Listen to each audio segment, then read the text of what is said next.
437. A root of bitterness. Chalcedon Report number 348, July 1994. An early warning to the church was to beware of any root of bitterness which can trouble and defile a man. Hebrews chapter 12, verse 15.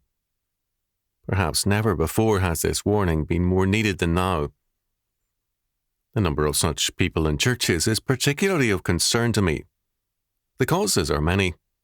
It can be the conduct of pastors, church officers, other members, parents, husband, wife, children, employers, employees, and so on. All over the country, these embittered people are causing distress and grief to those around them. They refuse to be comforted or to rebuild their sometimes shattered lives. Instead, they try to shatter the lives of those around them. 2 or 3 times a month, I hear from people whose lives are being clouded by someone who nurses a root of bitterness and will not surrender it. There are some very important aspects to this. First and foremost, anyone with a root of bitterness in his life is indicting God. They will sometimes burst out with anger to demand, "How can God do this to me? How could He let it happen?" Almost always, they do not want an answer, and they resent being given a biblical one. They want agreement that they have been fearfully wronged. To the best of my knowledge, this is often the case. But they forget that this is a fallen world. Sin is its way of life, and injustice is natural to it, not justice. It is the most natural thing in the world for people to do evil. Why the surprise? Were they so greatly worked up when the injustice affected others before their turn came? To live in this world on a routine basis means either to compromise with injustice or to be a target of it, and even compromising affords no escape. This world is a friend, and one to injustice, not to the righteous. Our purpose here is not to live our lives in peace and as we want, but to serve and advance the kingdom of God. We are soldiers of Christ, and this world is no longer an Eden, but a battlefield. Those with a root of bitterness expect Jesus Christ to cradle and coddle them all their lives. They refuse to see this world as fallen, nor to see themselves as part of the battle of the ages between the kingdom of God and the kingdom of man. They indict God and demand a good world. They want to be undisturbed in their self-centered way of life. The proof of their ungodly and egocentric lives is their root of bitterness. Their attitude is, "How dare God do this to me?" Second, those with a root of bitterness also indict the church. This is a silly reaction. The church is full of people like them. Where were they when others received injustice, lost their jobs, had their spouses abandon them, or their children break with them? Remember, it was the church of His day which crucified Jesus Christ, and the church has been doing the same thing ever since. Hebrews chapter 6, verse 6. Such people want to punish the church, and so they stay away. This does not make them any the better, although it may improve the church.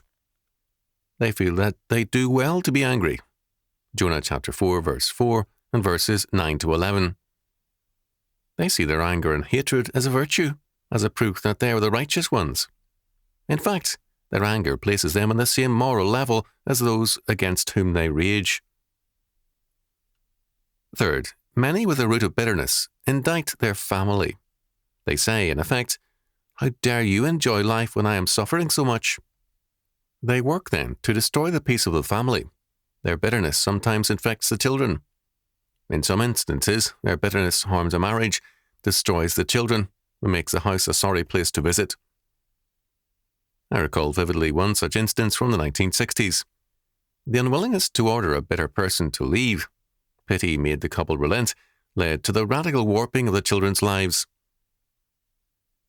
What makes it especially difficult to deal with persons possessed by a root of bitterness is their stubborn refusal to change. Because they were in the right in whatever caused their bitterness, they feel justified in their anger and their hostility.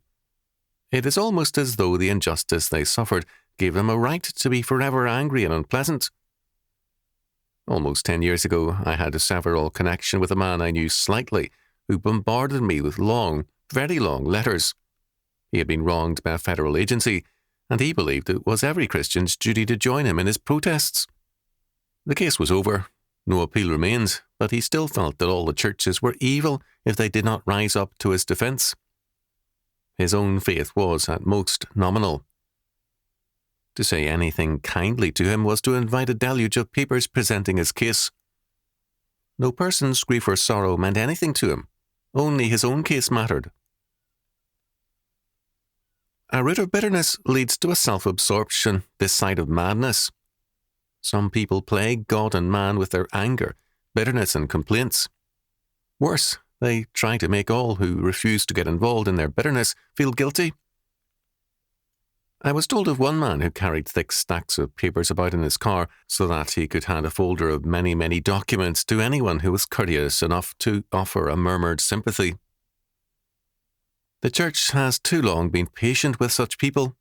They refuse to be comforted because they want God to reorder history to suit them. They are determined to nurse their grief. Leave them alone. Let the dead bury their dead. Matthew chapter 8, verse 22.